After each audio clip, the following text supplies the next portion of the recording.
예, 어제 지난주 수요일 날 우리는 오병이의 기적을 보았습니다. 그 전까지는 예수님께서 계속 당신을 드러내지 않으셨습니다. 아직 당신의 때가 이르지 않았기 때문에 계속 숨기셨죠. 그래서 귀신들이 막 예수님에 대해서 이야기를 하더라도 오히려 야단을 치고 드러내지 않게 하고, 병자를 고쳐도 병자들에게 조용시키고, 예수님께서 당신이 메시아 되심을 드러내지 않으려고 무척 애를 썼습니다. 그런데 이제 오병이어를 기점으로 해가지고 이제 당신을 드러내시게 됩니다. 그런 이제 오병이어가 굉장히 중요하죠. 이 기점을 해가지고 이제는 당신이 메시아 되심을, 이스라엘 백성들이 기다리는 메시아, 제2의 모세, 구원주, 구세주, 그가 바로 당신이 되심을 이제 오병이어의 기적을 통해 가지고 그들에게 드러내셨습니다. 지금까지 보았고요. 이제 오늘 이어서 보면 예수께서 즉시 제자들을 재촉하사 자기가 무리를 보내는 동안에 배 타고 앞서 건너편, 이게 이제 먼저 우리가 보게 될 거예요. 벳세다로 가게 하시고 무리를 작별하신 후에 기도로 산으로 가시니라, 그렇게 나와 있습니다. 우리가 지난 시간에 예수님께서 벳세다에서 지금 오병이어의 기적을 베풀었다는 것을 배웠잖아요. 그런데 건너편 벳세다로 가라니, 이게 지금 말에 좀 뉘앙스가 맞지 않습니다. 어폐가 맞지 않습니다. 그죠? 그런데 지난 주간에 제가 말씀을 드린 대로 이게 이제 국경선이잖아요. 국경선을 사이에 두고 여기가 벳세다입니다. 그리고 떠나오신 데가 가버나움이고, 지금 오늘 도착한 데가 보니까 게네사렛입니다. 그리고 지난주에 말씀드릴 때 디베라 바다를 건넜다 그랬는데, 디베라는 여기 있습니다. 그래서 디베라 도시를 따가지고 이 바다를 디베라 바다 그리기도 하고, 게네사렛 지명을 이용해가지고는 게네사렛 호수라고 그러기도 하고, 이 지명 따라서 계속 호수 이름이, 바다 이름이 정해지고 불려지기도 했습니다. 그런데 예수께서 즉시 제자를 재촉하서 자기가 무리를 보내는 동안에 배를 타고 앞서 건너편 벳세다로 가게 했다라고 하는데요. 마태 똑같은 이제 사복음서 다 나오잖아요. 그런데 앞서 마태복음을 보면 여기 벳세다만 빠져 있습니다. 벳세다만 빠져 있고, 자기가 무리를 보내는 동안에 배 타고 앞서 건너편으로 가게 하시고 라고 나와 있습니다.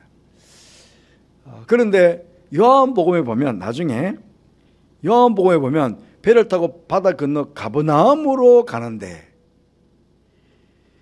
그러니 종합해 보면 분명히 벳세다에서 배를 타고 지금 가버나움으로 가는 것이 목적지였다 하는 것을 알 수가 있습니다. 그러면 왜 벳세다로 가라 했나? 그래서 그걸 이제 성경학자들이 풀어보기를, 만약에 자기가 무리를 보내는 동안에 먼저 벳세다로 가게 하고, 그 다음에 배를 타고 건너편으로 가게 하시면, 이렇게 가게 하시고 그러면 말이지 않겠나? 이유는 여기가 지금 벳세다지만요, 우리가 보통 그 사람들이 모여 사는 동네가 있고, 사람들이 모여 있는 동네가 있고, 그 다음에 그 주변 지역 있잖아요. 그러니까 사람들이 모여 있는 벳세다라는 동네가 있단 말이죠. 벳세다 동네가. 그런데 벳세다 동네가 아니고 바로 그 옆에 있는 넓은 지역, 5천 명, 2만 명 이상 되는 사람들이 모였으니까 굉장히 넓은 장소가 필요하지 않겠습니까? 그러니까 벳세다 들녘에서 오병이어의 기적을 베푸시고는 빨리 벳세다로 가라. 벳세다로 가서 그 다음에 내가 무리를 보내는 동안에 너희들은 빨리 벳세다로 가라. 그러면 우리가 같이 가서 가버나움으로 가자. 아마 그렇게 본문을 추측해봐도 될 거다. 어쨌든 건너편 벳세다로 가라 하는 것이, 벳세다에서 지금 기적을 했는데 다시 건너편 벳세다로 가는 것이 말씀이 맞지 않으니까, 아마 성경학자들은 네 복음서를 다 종합해 보면 아마 그런 뜻이지 않을까, 그렇게 학자들은 보고 있습니다. 어쨌든 지금 베세다로 가게 하시는데, 왜냐하면 예수님께서요, 여기 재촉하죠. 재촉. 제자들을 빨리 보내는 거예요.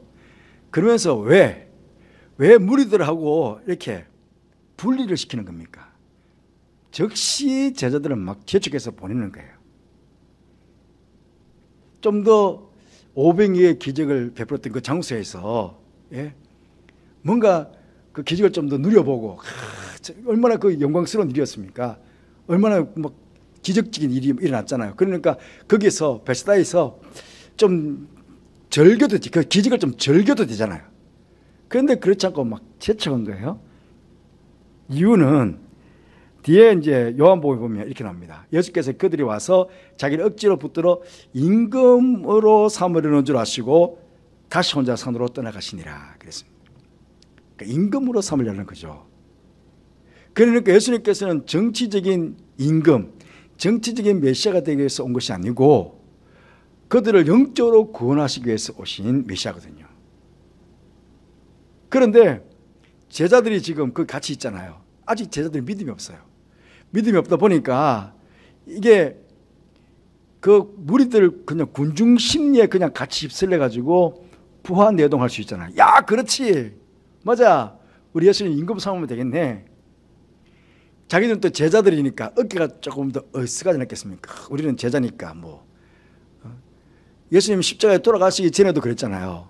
예수님 임금 딱 되시면 우리는 딱 예수님 좌우편에 딱 신하들이 되고, 야, 멋지겠다, 아마 그런 꿈도 꿀 거예요. 그러니까 예수님의 의도와는 전혀 맞지 않는 그런 생각들을 제자들이 품을 수 있거든요. 그래서 빨리 재촉해가지고 무리들하고는 거리를 딱 띄우게 하시는 거예요. 이거 굉장히 예수님께서는 마음으로 이 제자들이 혹시 같이 어울릴까, 그렇게 늘 여러분 조심해야 됩니다. 왜냐하면 육신의 정욕, 안목의 정욕, 이생의 자랑, 이 세 가지는요, 예수님께서 처음에 시험을 받았을 때, 공생애를 시작하기 전에 시험을 받았을 때도 똑 이 세 가지입니다. 육신의 정욕, 안목의 정욕, 이생의 자랑. 그러니까 육신의 정욕은 떡, 안목의 정욕은 세상을 다 보여주고는, 예? 세상을 다 보여주고는 이거 내가 너 줄게, 한번 경배해라. 예? 그러니까 안목의 정욕 우리 다 갖고 싶은 거예요. 그 다음에 이생의 자랑은 어찌 보면 명예. 산 꼭대기에서 한번 뛰어내려라. 너 그러니까 성경 꼭대기에서 뛰어내려라. 그러면 사람들이 다 너를 우러러볼 거다. 늘 이게 우리의 믿음을 넘어뜨리려는 세 가지 시험이거든요. 그러니까 제자들도 먼 중에 지금 눈으로 봤습니다. 그 광경을 봤습니다. 광경을 봤는데, 그러자 사람들이 다 예수님을 임금으로 막 세우려고 하잖아요. 그러니까 자기들도 모르게 그 이생의 자랑, 야, 우리도 예수님의 제자니까 뭔가 한자를 하겠구나 하는 어떤 그런 그 시험을 얼마든지 받을 수 있거든요. 그래서 빨리 제자들도 보내고, 그리고는 예수님께서도 계속 보면 기도하러, 작별하신 이후에 기도하러 산으로 가시니라. 기도하러 가셨다는 거예요. 얼마든지 예수님께서 지금 그 영광을, 당신께서 행하셨던 일이니까 얼마든지 그 영광을 받을 수 있잖아요. 사람들로부터 그 영광을 다 받을 수 있잖아요. 야, 정말 대단하신 분이다. 남자만 5천을 명예신 이 위대하신 분. 예? 사람들이 다 찬양하고 사람들이 다 우러볼 수 있는 그 앞에 지금 서가 계시잖아요. 그러면 얼마든지 그 사람들의 영광을 예수님께서 받으시면서 이렇게 즐길 수 있었을 텐데, 무리들도 빨리 보내고 제자들도 빨리 보내고 당신께서도 얼른 기도로 올라가셨다는 겁니다. 왜 기도로 가셨을까요? 예수님께서는 철저하게 메시아로 왔지만은 십자가를 지시기 위해서 오셨습니다. 영적인 메시아가 되기 위해서 오셨지 절대로 육신적인 메시아가 되기 위해서 오신 게 아니거든요. 자칫 예수님께서 그 순간에 당신도 얼마든지 시험 받을 수 있잖아요. 얼마든지 시험 받을 수 있거든요. 그러니까 얼마든지 그 사람들 앞에서 당신의 이름이 높여질 수 있다는 거예요. 그래서 빨리 그 시험을 이겨야 되니까 그러니까 기도로 가시는 거예요. 여러분, 기도는 여러 가지 의미가 있습니다. 기도한다는 것은 여러 가지 의미가 있는데 그 중에 하나는 기도함으로 우리가 시험을 이길 수 있습니다. 우리 가운데 육신의 정욕, 안목의 정욕, 이식의 자랑이 계속 시험을 오고자 하느냐. 그 시험을 이길 수 있는 유일한 방법이 뭐냐? 기도라는 기도. 기도를 통해서 성령 하나님께서 나에게 그것을 분별하게 해주시는 거죠. 이거는 육신의 정욕이다. 이것은 안목의 정욕이다. 이거는 이식의 자랑이다. 이것은 세상적인 것이니까 이건 버려야 된다.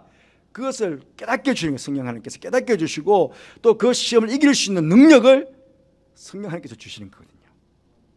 그러니까 우리는 시험 받지 않기 위해서 뭘 해야 되느냐? 시험에 들지 않게 깨어 기도해라. 예수님께서도 시험에 들지 않게 깨어 기도해라. 그러니까 늘 그냥 시시각각으로 시험이 다가오기 때문에 우리는 끊임없이 그 시험을 이기기 위해서 기도해야 한다 하는 것입니다. 또 하나는 예수님께서는 육신의 임금이 되는 것이 사명이 아닙니다. 영적인 메시아가 되는 것이 사명이니까 그 사명을 다시금 되새겨야 되거든요.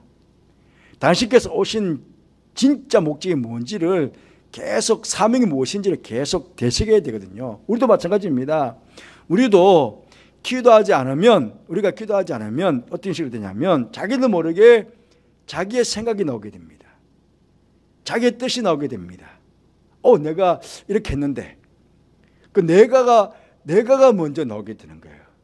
뭔가 좀 은혜 받고 나면요, 자기도 모르게 내가 앞서게 되는 겁니다. 이게 굉장히 교만해. 제가 지난번 말씀을 드리면서 우리가 그 하나님께 영광을 돌려야 된다는 말씀을 계속 드리면서 그랬잖아요.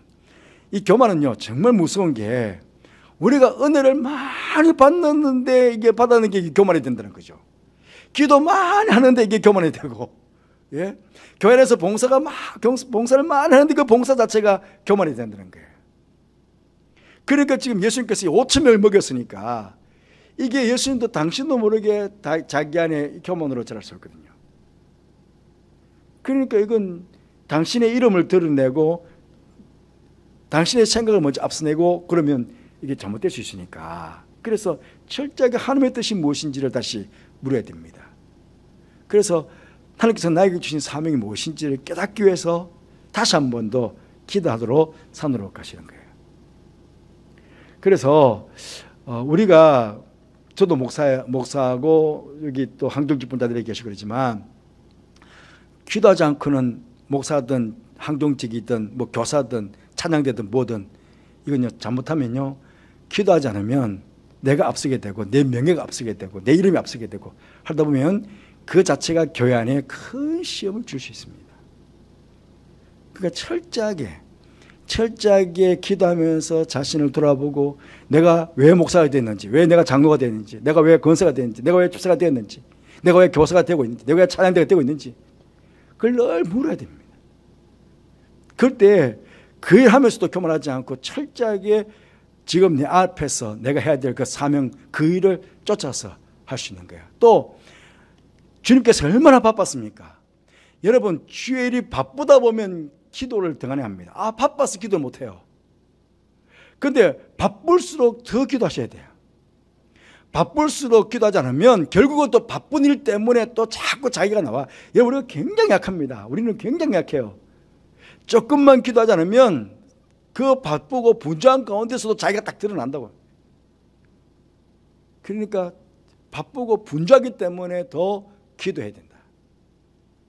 그러니까 종교개혁자들도 얼마나 바빴습니까? 얼마나 할 일이 많았습니까? 그래도 종교개혁자들은 항상 먼저 기도했다고 그러잖아요. 기도하면서 철저하게 자신을 돌아보고 위로부터 오시는 능력 받아서 그래서 주님께서 맡기신 그 일들을 행했는데 예수님께서도 그러셨다는 거예요. 그래 우리가 예수님께서 그렇게 기도 많이 하셨는데 우리는 얼마나 기도를 더 많이 해야 될까요? 그래서 철저하게 기도해야 된다 하는 것들을 예수님을 통해서 깨닫게 됩니다. 자, 그렇게 했는데 자자들이 이제 예수님 말씀에 순종해가지고 배를 타고 이제 가버나움으로 가잖아요. 그런데 바람이 거스름으로 제자들이 힘겹게 놓아지는 것을 보시고, 여러분 여기서 먼저 보게 되는 것은요, 분명히 주님께서 가라고 그래서 배 타고 건너편 가라고 그래서 가는 거잖아요. 그러니까 주님 말씀에 순종해서 가는 거잖아요. 여러분, 우리가 하나님의 말씀에 순종해서 주의를 하는데도 불구하고 뭐가 올 수 있습니까? 역경이 올 수 있습니다. 환란이 올 수 있습니다. 성경에 보면 많은 믿음의 사람들이 하나님 말씀에 순종해서 주의를 하는데 그 앞에 엄청난 역경들이 다가오게 됩니다. 모세도 말씀에 순종해서 딱 나가자마자 당장 바로하고 부딪혀가지고 돌아서가지고 저 안 가려고 그러는데 왜 보냈습니까? 그래서 막 하나님께 원망하고 그러잖아요.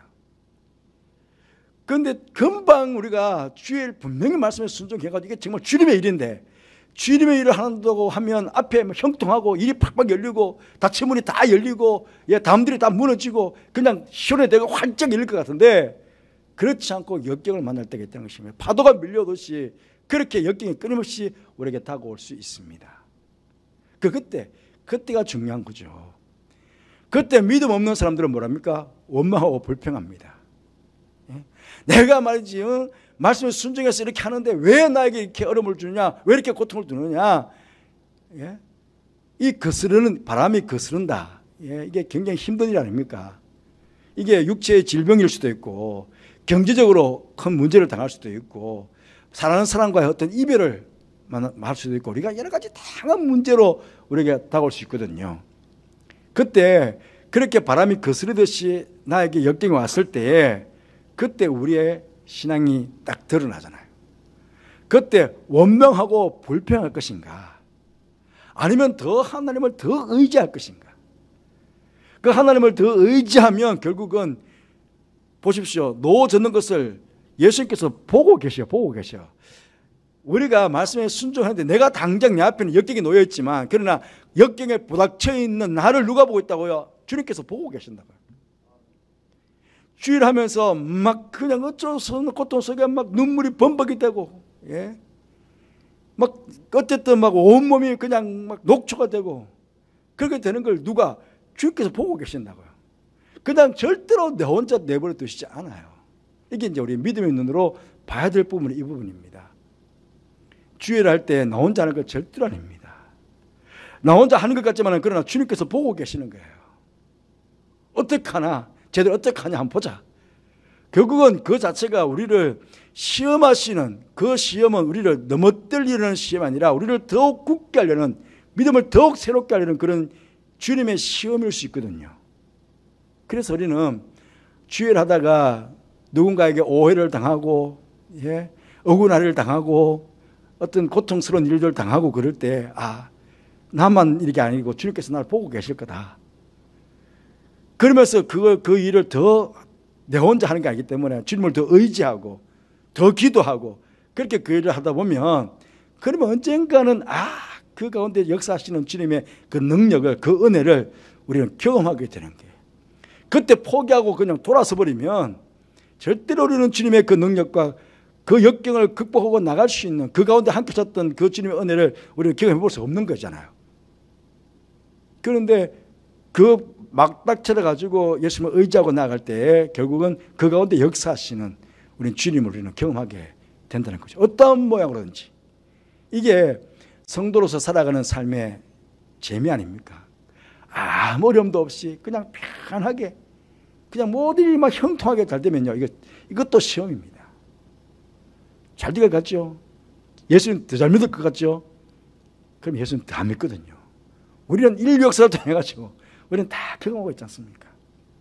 그러니까 역경은 꼭 오게 돼 있다. 그런데 그 역경을 우리가 어떻게 맞닥뜨려야 되느냐 하는 것이 중요하다. 그런데 또 하나 보게 되면 바다를 걸어 오셨잖아요. 아니 그러면 빨리 와가지고 얘들아 내다 힘내라. 그리고 바람과 바다를 잔잔케 하시고 막 그렇게 되잖아요. 그런데 지나가시려고 했다는 거예요. 그냥 그들 옆으로 오셨지만 그냥 쓱 지나가려는 거예요. 왜? 여기서 성경학자들이 이제 여러 가지 이야기들을 합니다. 그 중에 가장 중요한 건 뭐냐면 지금 오병이어의 기적을 통해 가지고 예수께서 당신을 드러냈잖아요. 당신이 하나님 아들 되심이, 당신이 메시아 되심을, 당신이 제2의 모세가 되심을 드러냈잖아요. 이제는 드러냈는데 이 제자들이 그래도 못 믿어. 제자들이 만약에 제자들이 그 오병이어의 기적을 보면서 야, 이분이 정말 메시아구나, 이분이 정말 하나님께서 약속하셨던 그 메시아가 오셨구나, 그렇게 만약 믿었다면 무리들하고 막 재촉해가지고 무리들하고 떼놓지는 않았을 거예요. 그런데 떼놓을 수밖에 없었던 것은 오병이어의 기적을 보면서도 이 제자들이 예수님을 하나님의 아들로, 메시아로 믿지를 못하는 거예요. 그렇게 예수님께서는 가장 가까이 있는 제자들만이라도 먼저 당신께서 메시아 되심을, 참 구주 되심을 알아야 되잖아요. 그러니까 지나가시는 거예요. 이게 이제 이유가, 이제 구약적 개념을 보면 모세가 그렇잖아요. 이제 시내산에서 그 금송아지를 만들어 가지고 하나님께서 이 백성들을 다 진멸하고 이제 야, 모세야, 또 다른 민족을 가지고 내가 이제 민족을 만들겠다고 그랬더니 모세가 기도했잖아요. 이 민족을 살려달라고. 예. 그래서 하나님께서 뜻을 돌이킵니다. 그러면서 모세가 주의 영광을 내게 좀 보여달라고 기합니다. 그때 하나님께서 하시는 말씀이 여호와께서 이르시기를 보라, 내 곁에 한 장소가 있으니 너는 그 반석 위에 서라. 내 영광이 지나갈 때. 여러분, 우리는 절대로 하늘은 볼 수 없습니다. 하늘 보면 죽습니다. 예, 죄인이니까. 그 지나가겠다는, 지나갈 때. 내가 너를 반석 틈에 두고 또 내가 지나갈 때 내 손을 또 덮어놓겠다. 왜? 너 보면 나 죽으니까. 너가 날 보면 죽으니까. 그 손을 딱 그둬뒀다가 내가 딱 지나가면 너가 내 등을 볼 것이다. 예. 그러니까 지나가신다는 것은 하나님께서 당신을 나타내 주신다는 거예요. 나타내 주신다. 어찌 보면 당신께서 자신을 현현해 주시는, 보여주시는 거거든요. 여러분, 엘리야도 마찬가지입니다. 엘리야가 바알과 아세라 그 제사장들과 싸워가지고 이겼잖아요. 그런데 이세벨이 죽이려고 그러니까 막 겁이 나가지고 도망을 가는 거예요. 40주 40야 호렙산으로 도망을 갔습니다. 그때 호렙산으로 도망가 있는 그때 여호와께서 이르시되 너는 나가서 여호와 앞에 산에 서라. 호렙산이잖아요. 모세에게도 그렇게 말했던 것처럼 모세에도 보십시오. 모세도 그 반석 위에 서라. 그 반석, 호렙산의 그 반석. 그러니까 똑같은 반석이에요. 똑같은 산이에요. 거기에요. 그래서 서라 하시더니 여호와께서 지나가시는데, 하나님께서 현현하시는 거예요. 지나가시는 거예요. 급하고 강한 바람, 큰 지진, 세미한 음성 가운데 계셨던 하나님을 엘리야는 보게 되는 거예요. 그런데 본다는 게 아니고 주님께서 지나가시는데, 지나가시는 가운데 세미한 음성을 듣는 거예요. 그러니까 하나님께서 당신이 하나님 되심을 우리에게 보여주실 때 이렇게 지나가신다는 거예요. 그 예수님께서도 지나가시는 거예요. 이제는 정말 자연을 초월한, 자연의 질서를 초월한 거잖아요. 왜? 바다는 들어가면 빠져야 되잖아요, 사람이. 그게 자연의 질서인데 자연의 질서마저 깨뜨리시고 가시는 그 하나님, 정말 하나님 되심을 제자들에게 보여주시는 거거든요. 당신이 하나님이 되심을 이제 보여주시는 거거든요. 그런데 오병이어의 기적을 통해 가지고 이 바다를 건너오신 예수님을 통해 가지고 알게 됐다면 이제 정말적으로 메시아되고 알게 될 텐데 이게 참 답답하게 그렇지 않다는 거죠. 제자들이 그가 바다 위로 걸어오심을 보고 유령인가 하여 소리쳐. 얼마나 무서웠겠습니까? 사람이 걸어왔으니까. 그거 사람이 걸어오질 않잖아요. 그러니까 유령인가 해서 뭐 우리도 놀랄 것 같아요. 여러분, 그 어떻게 뭐 어두운 데 좀 길을 가다가 약간 뭐 소리만 들려도 막 몸이 막 소스라치잖아요. 머리가 삐쩍 솟고 막 그러잖아요. 예. 근데 아닌 말로 정말 저기 뭐 산골로 뭐 공동묘 옆으로 여러분 지나가겠습니까? 무서워서. 그러니까 뭔가 이렇게 뽀시락하거나 뭔가 뭐 바람이 확 몰아치거나 그러면 정말 유령처럼 보여요. 그리고 밤에는요, 파도도 어쨌든 막 사람이 귀신처럼 보여. 완전히 깜깜한 밤에, 여러분, 깜깜한 밤에, 달도 없는 밤에 바다를, 저희들 바다 해안방어를 하잖아요. 해안방어. 예, 보초 쓰잖아요. 근데 가만히 보고 있으면요, 저 다 사람 같아요. 바다 위에 다 사람이 걸어가는 것 같아. 그렇게 보여요, 어떨 때는. 그러니까 진짜 걸어왔잖아요. 진짜 걸어왔으니까 얼마나 무서웠겠어요. 막 소스라치고 막 무서웠을 거예요. 그런데 그들이 다 예수를 보고 놀랐는데 계속 이게 반복돼요. 예수께서 그들에게 말씀하여 이르시되 안심하라 내니 들어가지 말라 하시고 또 배올라 그들이 가시니 바람이 그치는지라 저들의 마음이 심히 놀라니 계속 놀라 막 소리치고 놀라고 계속 이게 지금 마가가 50절, 49절, 50절, 51절, 52절까지 계속 이어가고 있어요. 50절 보면 이는 그들이 그 떡 떼시던 일을 깨닫지 못하고 도리어 그 마음이 둔하여졌습니다. 그러니까 아니 바다 위로 걸어오셨던 처음에는 유령인가 해가지고 놀랐지만은 두 번째는 예수님을 봤잖아요. 예수께서 말씀하시잖아요. 그러면 안심해야지. 아이고 예수님이셨구나. 예수님께서 오셨네. 그러면 야 우리 살았다. 안심해야 되잖아요. 그런데 계속 놀라고 있는 거야. 계속 두려워 떨고 있는 거야. 그 왜? 떡을 떼시던 일들을 깨닫지 못했다는 거예요. 결국은. 오병이어의 기적을 깨닫지 못했다는 거예요. 오병이어가 그냥 예수께서 신기하게 그 사람들 남자만 5,000명 먹였어. 정도가 아니라는 거예요. 예? 이분이 바로 하나님이시라는 거예요. 이분이 바로 우리 인류를 구원하시기 오신 메시아라는 거예요. 그런데 그거를 깨닫지를 못하는 거예요. 예수께서는 당신이 드러내 주셨는데. 그런데 깨닫지 못하는 거예요. 마음이 둔하여서. 여러분 마음이 둔하였다는 거 결국은 눈이 가려졌다는 거예요. 눈이 열려졌으면 단지 안목의 정욕으로 눈이 가려져 있으면 그러니까 떡 보는 거면 떡만 보지. 이게 눈이 열려져야 돼. 영적인 눈이 열려져야 돼요. 예? 그러면 우리 마음이 둔해져도 안 되겠잖아요. 왜냐하면 우리 마음에 생각하는 것들이 눈으로 보여지니까. 이게 다 통하면 마음과 눈은 다 통해지잖아요. 그러면 신령한 것들을 보기 위해서는 신령한 눈이 열려져야 돼요. 신령한 눈이, 영적인 눈이 열려져야 되는데 제자들은 그 많은 예수님의 기적을 보면서도 이게 영적인 눈이 열려있지 않은 거예요. 왜? 마음이 아직도 예수님을 온전히 믿지 못하는 마음이니까. 마음이 완악해져 있으니까. 마음이 둔화져 있으니까. 그러니까 여러분 예수님 지금 이때가 말이죠. 제자들이 예수님과 2년을 같이 다녔을 때입니다. 2년을 같이 다니시면서 얼마나 많은 말씀을 들었고 얼마나 많은 기적을 봤습니까? 그러면 이미 마음은 딱 다 열려지고 이미 예수님을 구주로 영접하고 메시아로 영접하고 이미 이분 하나님 아들 되심을 온전히 믿는 그런 믿음으로 충만해져 있어야 되는데 그런데 2년 동안 예수님 따라다녔음에도 불구하고 아직도 여전히 마음이 둔해져 있는 거예요. 이건 제자들 탓할 게 아니고 우리도 그럴 수 있다는 겁니다. 우리가 30년 믿고 50년 믿고 100년 믿어도 마찬가지입니다. 어릴 때부터 평생 교회 안에서 신앙생활 했다 그러더라도 여전히 우리 마음이 둔해져 가지고 조금만 문제만 생기면 금방 원망하고 불평하고 막 그냥 하나님이 없는 것처럼 우리가 말하고 행동하고 살아갈 수 있다는 거예요. 그러나 여러분 우리 마음이 중요한 거예요.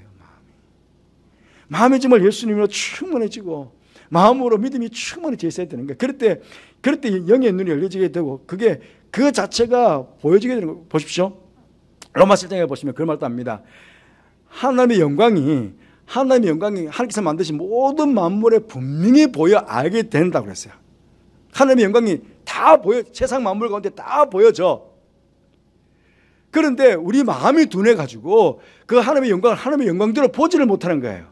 자연의 섭리 속에서 이터나는 그 하나님의 영광을 보면서 높고 위대하신 하나님께서 이 자연의 만물을 창조하셨구나. 높고 위대하신 걸 찬양해야 되는데 그런데 찬양하고 그 자연 밑에 가지고 복을 달라고 빌고 그 하나님의 영광을 보고는 하나님의 영광을 보지 못한 이 둔한 마음이 있다는 거예요. 그런데 우리가 믿게 되고 우리의 영의 눈을 열지면은 정말 자연의 만물을 보면서 우리가 야외를 가든지 좋은 곳에 우리가 여행을 가면 정말 우리 하나님 대단하시다. 이 아름다움을 만드셨네. 그럼 우리 입에서 막 찬양이 나오잖아요. 왜 이미 우리 마음속에 그 믿음이 있으니까. 그러니까 자연 만물뿐만 아니고 우리가 살아가는 역사적인 삶의 현장에서도 하나님께서 이렇게 섭리하시는구나. 하나님께서 이렇게 역사하시는구나. 이것들이 깨달아진다는 거죠.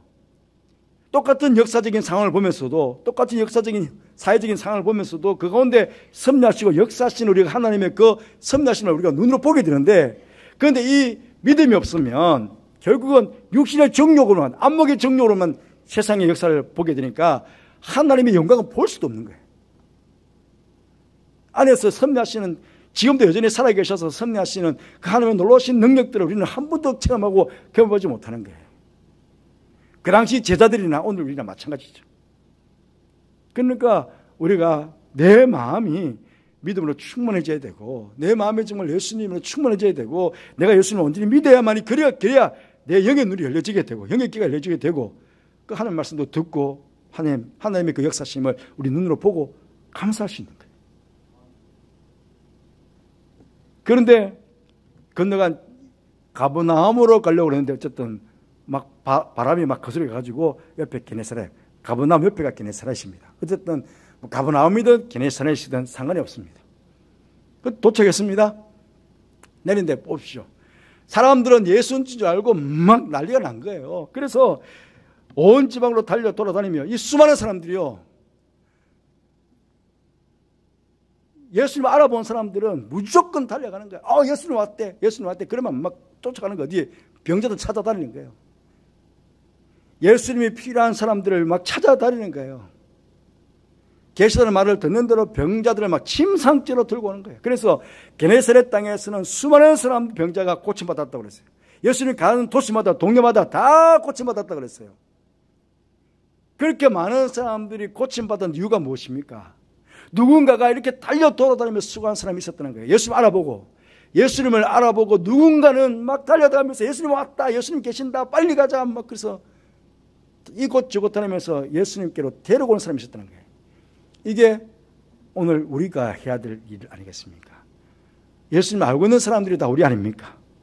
예수님을 알고 있는 우리들이 수고롭지 않으면 예수님을 모르는 사람들은 예수님을 만날 수가 없습니다. 예수님을 아는 우리들이 수고롭게 조금 더 노력해야 됩니다. 조금 더 수고롭게 일을 해야 됩니다. 가서 이야기를 해야 됩니다. 예수님 오셨습니다. 예수님 여기 계십니다. 여기 가서 예수님 만날 수 있습니다. 아니면 보십시오. 평상시에 병든 자를 침상기 메고 예수님께로 달려오잖아요.